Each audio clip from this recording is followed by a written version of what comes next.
Está no ar, IFCast, do quadro Pra Tela, um podcast do IFAR Campo Santo Ângelo para falar sobre educação, tecnologia e inovação, apresentado por mim, Atos Falcão. Aperte o play e vem com a gente!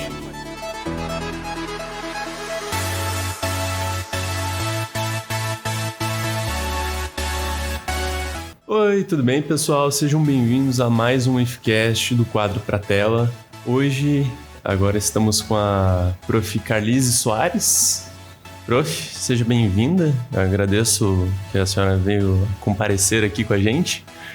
E, bem, acho que pode falar um pouquinho da senhora, se apresentar para o público.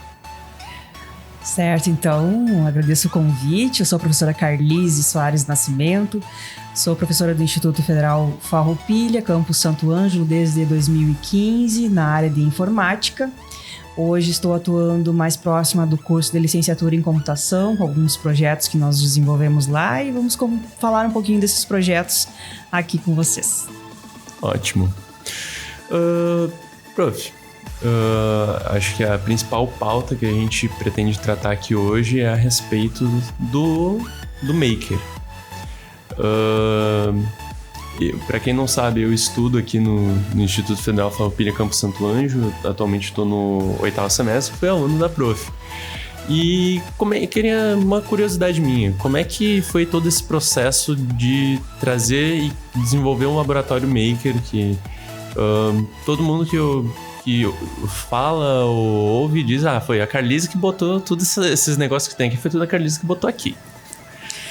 Então, por volta ali de 2016 a 2019, eu estava na coordenação de extensão aqui da instituição, recém tinha entrado na instituição, então ainda estava conhecendo a estrutura e as possibilidades que nós tínhamos. E na coordenação da extensão eu pude acompanhar o trabalho dos demais colegas servidores que já tinham projetos aqui, né, voltados à comunidade, e eu achava tudo aquilo muito encantador. Então eu também sentia falta de alguma coisa na nossa área da área de informática. Tínhamos algumas conversas assim com a direção na época que comentava, se a gente for numa feira, numa Fenamilha, numa FEAGRE, o que a gente poderia levar da informática para apresentar ao público. E a gente tinha uma certa dificuldade em função de estrutura mesmo, tipo de rede elétrica para ter notebook ou internet, coisas assim. Então a gente acabava não tendo material para levar, para expor nessas feiras.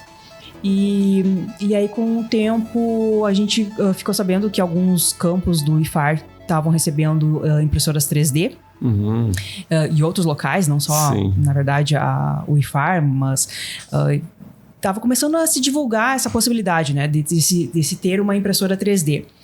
E a gente foi crescendo aquele sonho de ter alguma coisa assim, de trazer algo mais para a área de inovação, né? Aí, em 2020, surgiu um edital da Secretaria Nacional, né, de Educação Tecnológica, a CETEC, e eles lançaram um edital junto ao Instituto Federal do Espírito Santo, que era para implantar os laboratórios makers. Então, partiu da rede federal, né, nacional, essa possibilidade de implantar os laboratórios makers nos institutos federais. Sim. Então, foi lançado um edital para cada instituto federal. Eles tinham que selecionar, se eu não me engano, 2 campos, né, que fosse receber esse material. Sim, entendi. E aí fizemos um grupo de trabalho, já era ali na época da pandemia, né? Então foi todo um trabalho remoto que nós estávamos desenvolvendo. E aí foram 2 selecionados. Nosso IFAR tem 11 campi, né?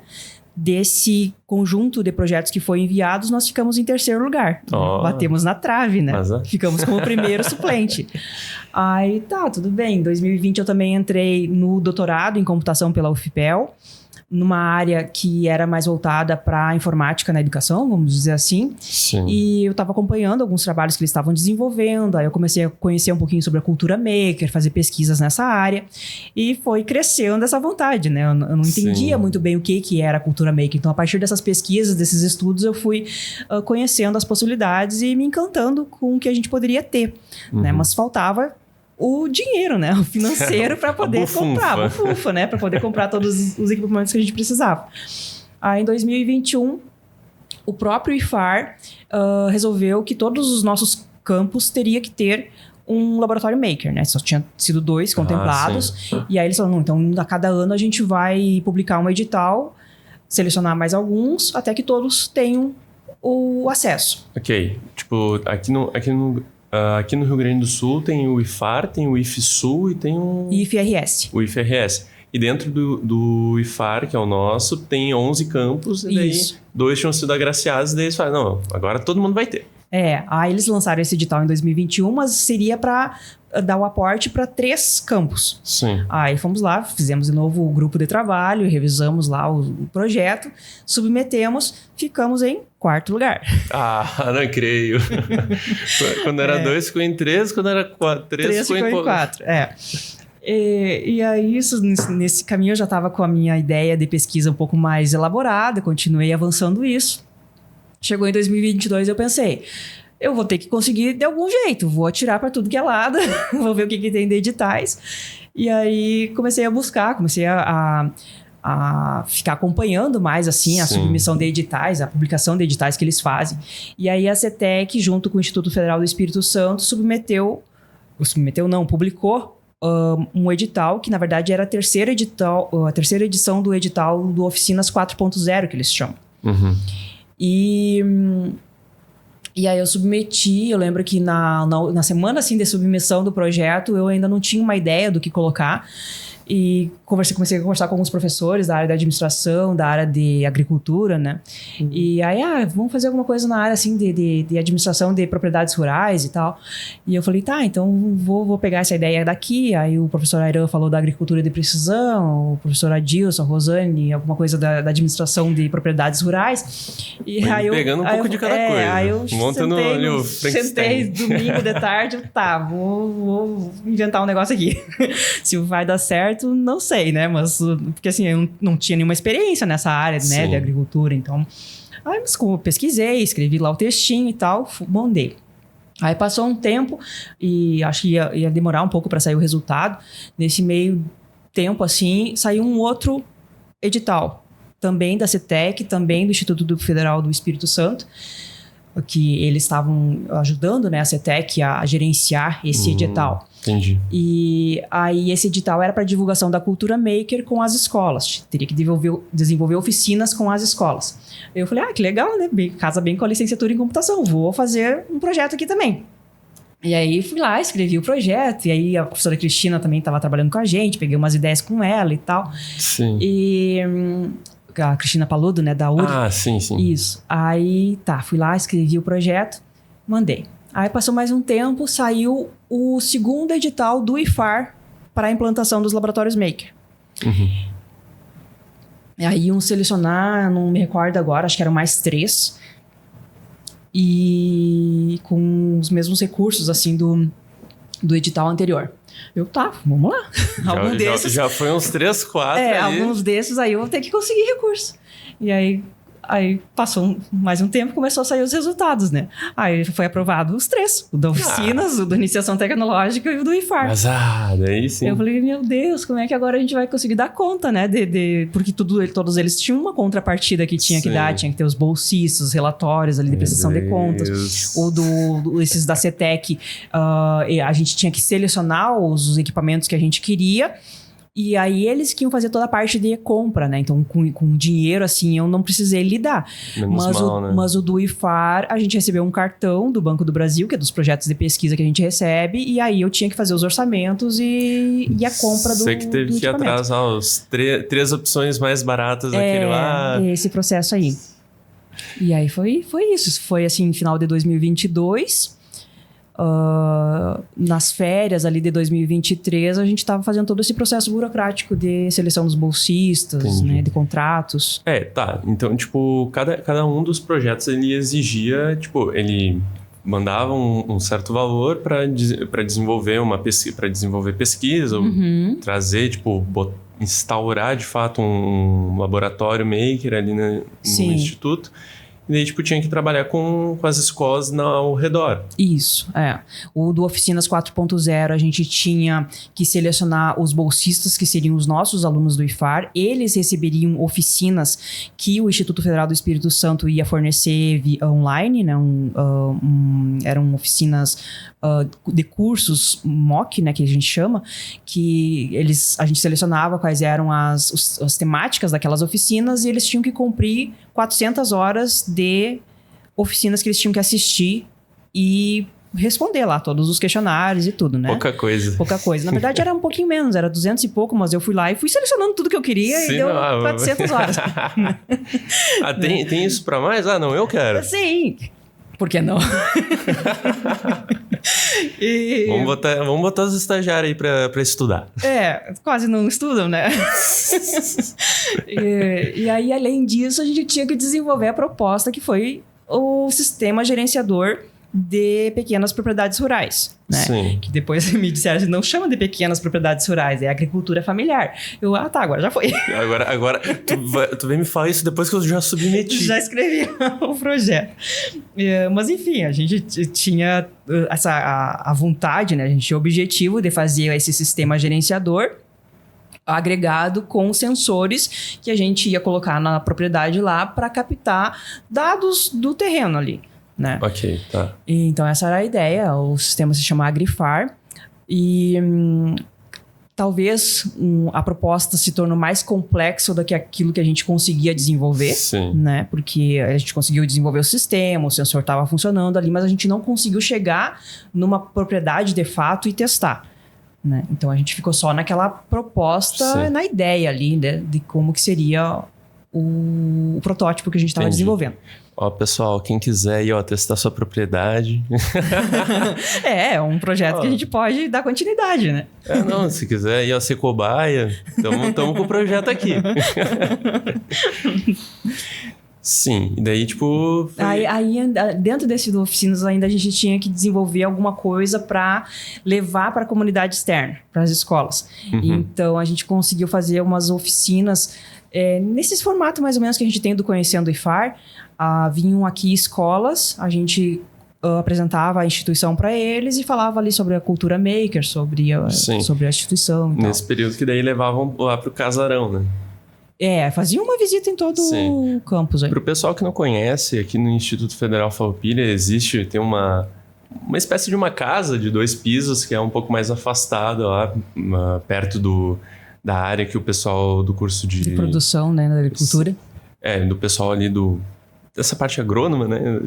Tem os cursos, o pessoal do técnico e o pessoal do noturno também. E daí, tipo, tem lá uma área reservada e daí esse casarão, daí, tipo, o pessoal guardava, tinha as coisas lá, os materiais. E daí a prof começou a levar todas as coisas do Maker pra lá. Sim, porque a gente não tinha um outro espaço, né, pra colocar esses materiais do laboratório. Na verdade, a gente não tinha muita noção também de tudo que ia vir, né? Sim. Porque a gente sempre fica com aquela desconfiança. Será que vai vir tudo isso mesmo? Eles diziam, vai vir computador, vai vir óculos de realidade virtual, impressora 3D. E as coisas começavam a vir e demoravam a chegar. Sim, né? sim. Eu mas em algum lugar a gente vai ter que ficar.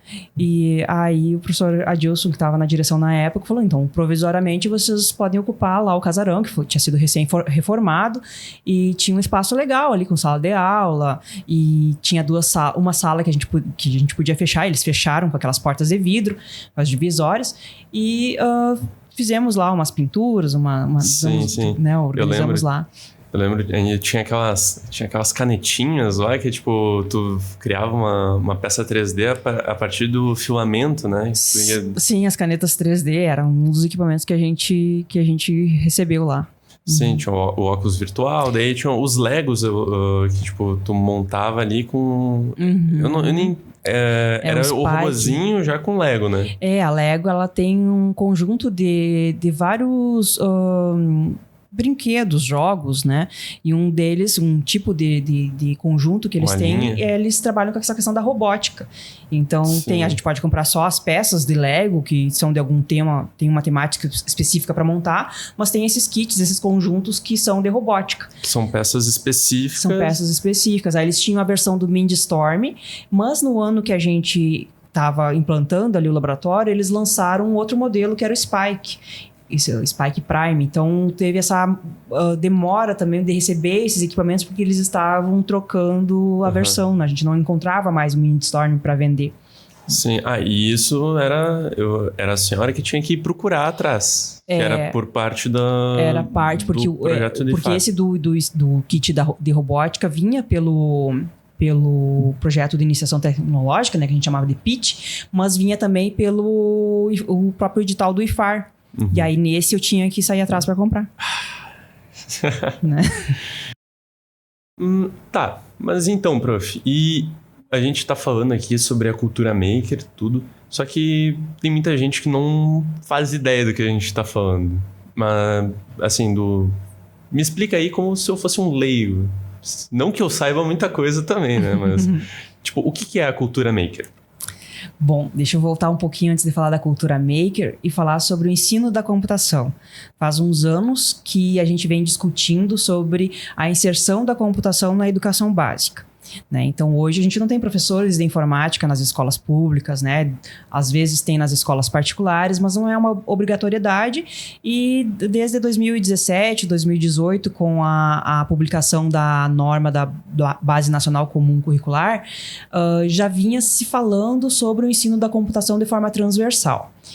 Em 2022 foi lançado, então, a norma da computação, como um anexo, né, da BNCC, e ali eles colocam de forma mais detalhada, a cada ano, em cada etapa de ensino, Sim. como a computação deveria ser trabalhada, e está se criando diversos conjuntos de ações para ter essa obrigatoriedade do ensino da computação na educação básica.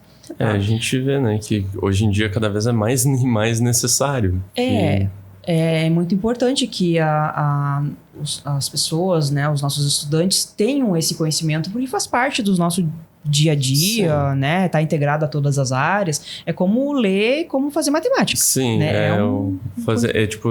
essa parte do letramento digital, né? Isso. Tipo, de trazer, porque é uma coisa do cotidiano, uma coisa que não é mais uma opção. Eu quero ou não quero aprender a mexer no Exato. computador, aprender a acessar a internet. Daí acho que isso implica tantas outras questões, desde segurança, ética e tudo mais que engloba, né? Exatamente. E a computação, assim, a gente não está falando em ensinar conteúdos complexos da computação, da programação para as crianças. A gente está falando em ensinar conceitos básicos que são integrados no nosso dia a dia, como a questão do pensamento computacional, que nada mais é do que você resolver problemas, criar uma metodologia ali para poder criar essa resolução desses problemas, né? Pensar de forma computacional, seguindo passos como no algoritmo. Mais lógica, né? Isso. Então, assim, são coisas do dia a dia que vão ser ensinadas a como eles vão usar a computação a seu favor em diferentes áreas, né? Então, não é simplesmente usar uma tecnologia, é todo esse conjunto mais humano, na verdade, que a gente precisa trabalhar. Transformador. Exato, com essas crianças, nessas faixas etárias. Então, sempre se trouxe, né, muitas metodologias para ensinar a computação, a parte de gamificação, por exemplo, que é usar jogos, né, ou conceitos de jogos dentro dos diferentes outras disciplinas que os alunos têm na sala de aula e tal. E então surge a cultura maker. A cultura maker, na verdade, ela não foi criada na educação. Ela surge de conjuntos de ações e evoluções, digamos assim, da própria sociedade, né? Com a evolução da tecnologia, com acontecimentos sociais, digamos assim, que fazem com que a internet, as redes sociais comecem a se expandir. Então surge aquela ideia do faça você mesmo, né, do aprender fazendo, do faça com as suas próprias mãos. E esse movimento começou a evoluir de forma muito rápida e se percebeu que poderia se agregar à escola, ao contexto escolar, e que isso poderia trazer um certo benefício, né? Porque quando a gente aprende com um propósito, com uma ideia de um projeto que vai ter um significado, gera um aprendizado diferente. Sim. Né? Um aprendizado que a gente diz que é um aprendizado significativo porque está relacionado aos teus conhecimentos, né? que você tem do mundo externo, está relacionado a algo que você vai desenvolver para um determinado benefício, um determinado objetivo que para você faz sentido, né? Sim. E aquilo torna todo o aprendizado processo significativo. Sim, é uma coisa que o aluno ele vai ver aquilo com um propósito e aquilo com um sentido. Não é tipo, nossa, estou aprendendo. Um exemplo muito clássico que a gente vê é os alunos, eu estou aprendendo básico, para que eu vou usar isso na minha vida? Isso. Só que, tipo, não é assim. É uma questão de ser trabalhado de forma que ele venha entender que aquilo, o motivo dele estar aprendendo aquilo e entender que aquilo é importante, né? Sim, então a gente tem teóricos, autores aí da área que já vinha fazendo alguns trabalhos nesse sentido de demonstrar que o uso das tecnologias teria esse benefício, né? Desse propor um aprendizado significativo, né? E aí, enfim, surgem vários movimentos sociais, surge a cultura maker, e aí então se transfere, digamos assim, transfere não é bem a palavra, mas se tenta aproveitar essa ideia dentro das instituições, empresas também, não só instituições, como eu falei, de ensino, mas o próprio empreendedorismo, né, que começou a crescer aí nos últimos anos, a trazer um olhar para a criação de novas ideias, de novas propostas, né, para ser desenvolvido. Então, isso tudo ajudou a trazer para o contexto escolar essa ideia. Esse boom de startups que teve uns tempos para trás, uns tempos atrás até agora, que tipo, nossa, todo mundo tem uma startup, cria uma empresa com uma solução para algum problema. Isso. Aí surgiu nos Estados Unidos, inicialmente, os laboratórios de fabricação digital, mas rapidamente se espalhou, né, por outros países. E esses laboratórios de fabricação digital, eles são chamados também de Fab Labs, são espaços que a gente pode pagar um valor para poder acessar a quantidade de horas lá de um determinado equipamento. Então, eu quero usar a cortadora laser, quero usar a impressora 3D. Você pode ir num laboratório desses, né? Aí cada um depende de como que eles vão fazer essa cobrança, como que vai fazer o acesso, se é gratuito ou tem que pagar uma taxa, né? E usa esse equipamento. Então, essas ideias dos laboratórios de fabricação digital fizeram com que surgisse a ideia dos laboratórios makers, né, da rede federal. Então, cada laboratório tem o seu perfil, né, o seu conjunto de equipamentos, mas algumas coisas são comuns, né, como a própria impressora 3D. Sim. A ideia de ter a computação ligada a esses equipamentos, até equipamentos que são tradicionais, como uma máquina de costura, se ela tiver associada a um código, a um modelo digital que vai ser enviado para essa máquina de costura, ela também pode ser agregada ao laboratório. Então, tudo que envolve a computação, modelo 3D, modelo de desenhos diversos, programação, automação, está relacionado ao laboratório. Bacana. Caraca, muito legal isso daí. E a gente vê que eles buscam realmente estar trabalhando não é uma coisa necessariamente voltada para crianças, né? É uma coisa voltada para porque às vezes o pessoal olha, é brinquedo, isso daí é coisinha, mas não, isso daqui tá sendo construído alguma coisa que gera um resultado, não é só uma brincadeira, né? Sim, a gente começa a aprender a fazer esses desenhos digitais, essas modelagens que precisa ser feita com objetos simples, né? Objetos que vão ter um significado para a pessoa que vai receber esse objeto. Então, a gente costuma fazer os chaveirinhos, né? Um objeto assim que vai ser decorativo, para que a pessoa comece a fazer os desenhos, a aprender como faz essa edição, né? De uma forma leve, né? Criativa, descontraída e que, né, se torne isso significativo. Não, eu mesmo, né? Sim. Pessoal que não sabe, eu tive ali a matéria com a prof e eu ficava um bom tempo lá na cortadora laser fazendo os tokenzinhos pra jogar RPG depois, os negócios assim, chaveirinho. Foi bem divertido fazer aquilo. Isso aí. Peguei um bom tempo ali da prof. Prof, tá. E o que tem gerado de resultado através do que tem sido trabalhado com os alunos aí envolto da cultura maker? O que a gente tem tirado de bom disso tudo? Bom, então, a implantação do Laboratório Maker, né, ela partiu desses 3 projetos, mas a gente sempre tenta agregar outros projetos com outros professores, né? Então, os primeiros editais, os primeiros projetos tinham essa intenção de desenvolver as oficinas para os nossos alunos aqui. Então, eles receberam um conjunto de oficinas das tecnologias inovadoras e emergentes que nós temos aí na área. Então, eles aprenderam sobre desinteligência artificial, né, aprendizagem de máquina, parte de modelagem 3D, e várias outras tecnologias. E nós tivemos também, dentro do edital de iniciação tecnológica, a questão de divulgar a cultura maker para as escolas da região. Então, nós fizemos 10 oficinas com as escolas aqui da região, foram 9 escolas atendidas. Teve uma escola que recebeu 2 turmas, e foi aqui em Santo Ângelo, entre Juiz, Vitória das Missões e Giruá. Boa. Então, cerca de 215 alunos, mais ou menos, que participaram dessas oficinas e receberam certificação, receberam esse conjunto de conhecimento. Claro que eram oficinas de 20 horas, que estabelecidas pelo edital. Essas 20 horas, elas não são suficientes assim, para te dar um aprendizado sobre essas tecnologias. Mas é como se fosse uma apresentação, uma divulgação mesmo das possibilidades que a gente tinha. Um despertar, né? Um despertar, para o interesse dos alunos para buscar. Então, eles tiveram o primeiro contato com impressora 3D, o primeiro contato com realidade virtual, óculos de realidade virtual, com a parte de robótica e todas as tecnologias que nós tínhamos ali.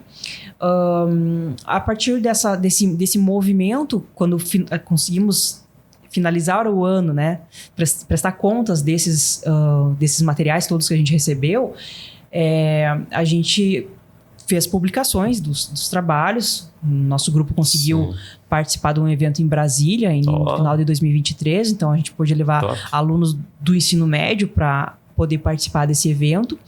E em 2024, quando a gente já tinha terminado todo o projeto, a gente já achava que nada mais ia acontecer, ainda recebemos um outro convite para ir apresentar o trabalho no Instituto Federal do Espírito Santo, no campus lá de Vitória, no Espírito Santo, né? Então, eles fizeram um evento lá, e aí eu consegui levar de novo os alunos do ensino médio e mais o Maurício, que era aluno do ensino superior, para apresentar o trabalho.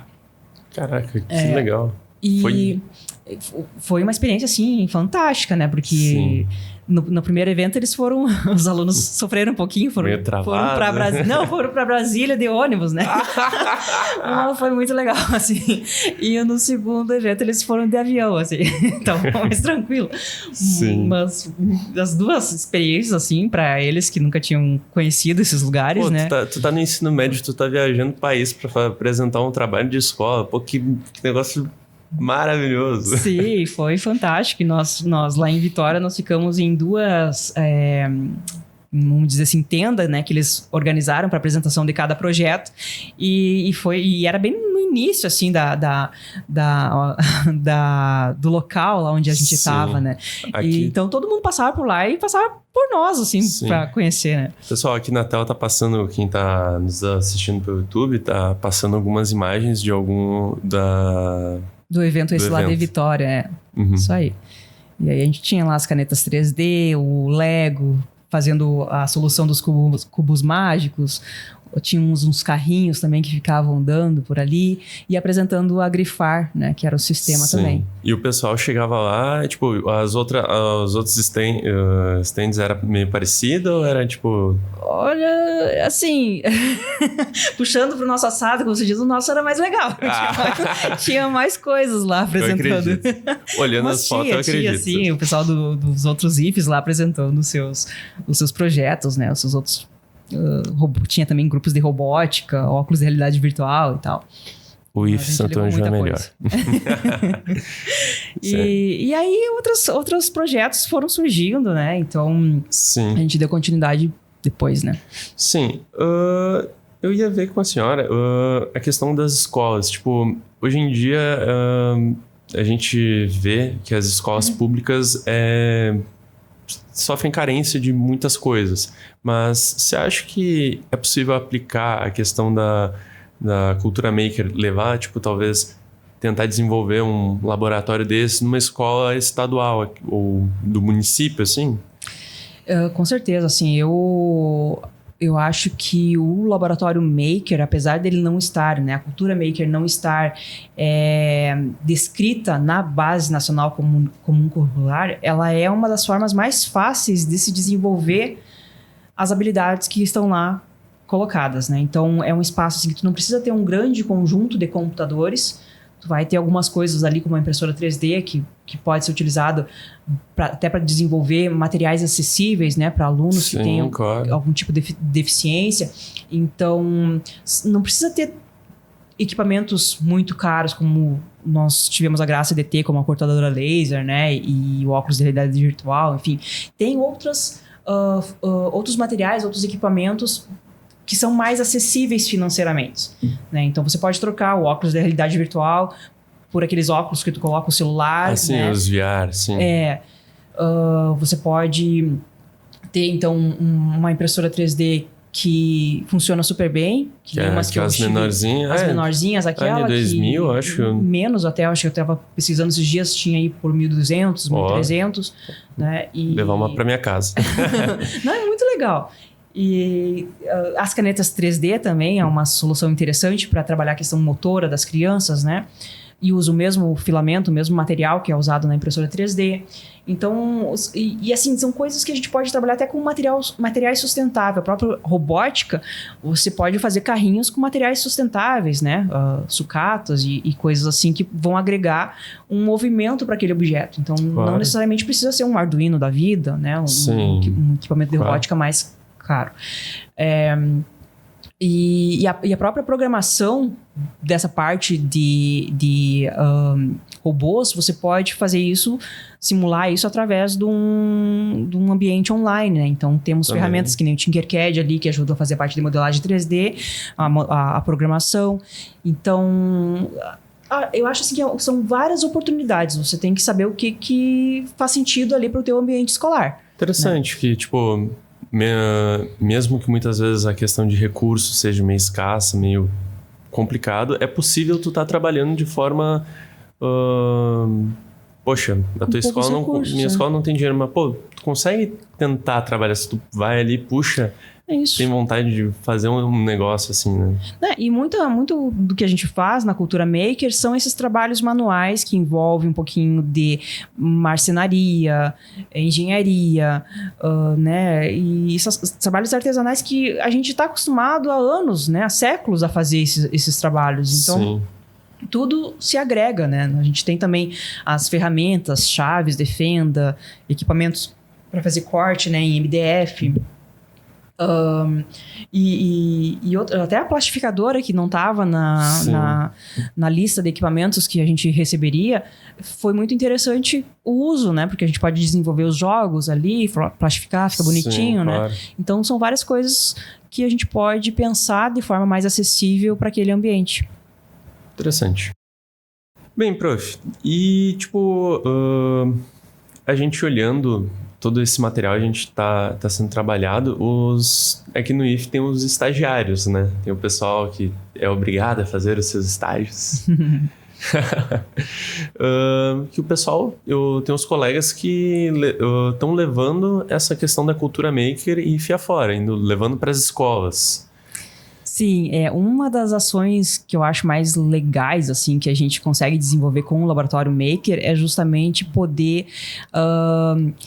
levar o que a gente faz, o que a gente tem para as escolas. Não fica preso aqui. Não fica preso aqui conosco. Então, assim, o Laboratório Maker é um espaço que todos os cursos podem atuar, desenvolver seus projetos lá dentro, não é só da informática, não é só da computação. Todos eles podem chegar lá e dizer, vamos fazer um modelo 3D para a impressora 3D, vamos imprimir?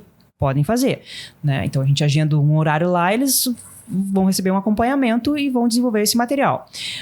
Então, nós temos a licenciatura em computação, né, que tem por ser uma licenciatura, por ser um curso de formação de professores, né, deve seguir as suas diretrizes nacionais. Então, a gente tem a questão das práticas pedagógicas, práticas de ensino, os estágios, né, que são atividades que os alunos, então, desenvolvem e vão nas escolas fazer uma determinada ação.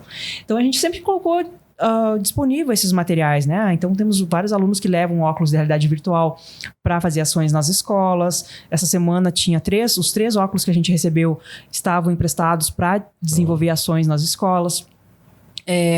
A parte de robótica, né?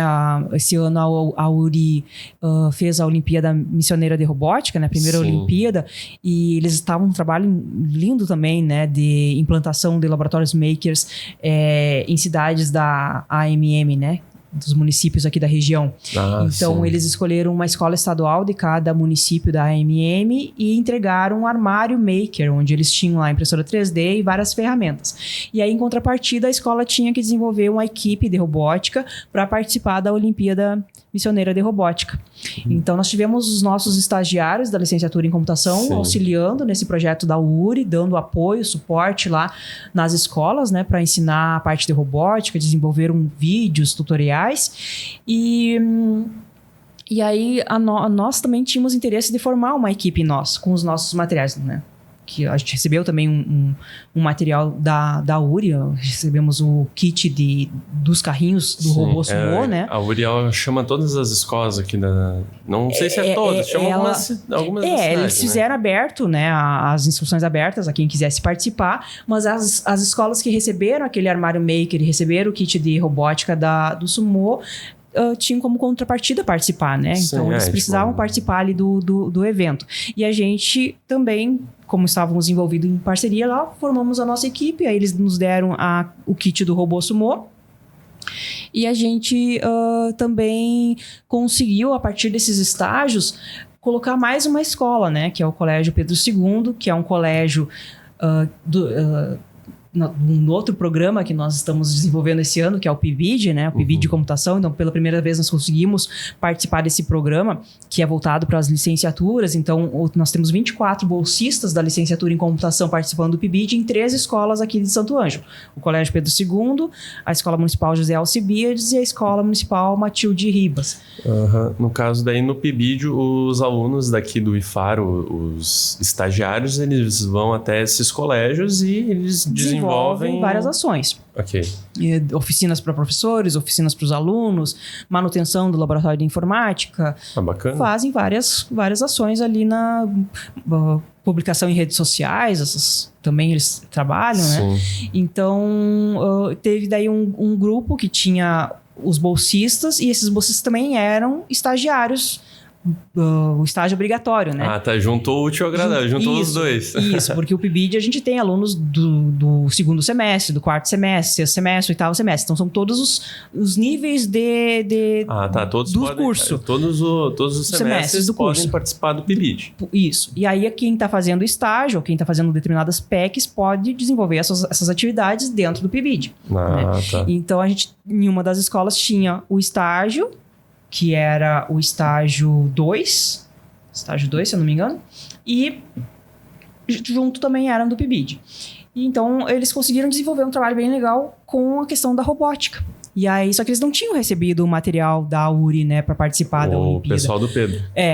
Eles não tinham recebido. Então, a gente juntou esforços, né? Pegamos o material que nós tínhamos no laboratório, o pessoal do estágio comprou também alguma coisa que estava faltando. Sim. E montaram o robô Sumo deles. Conseguiu fazer daí um para a equipe do IF e um para a equipe do Pedro. Do Pedro.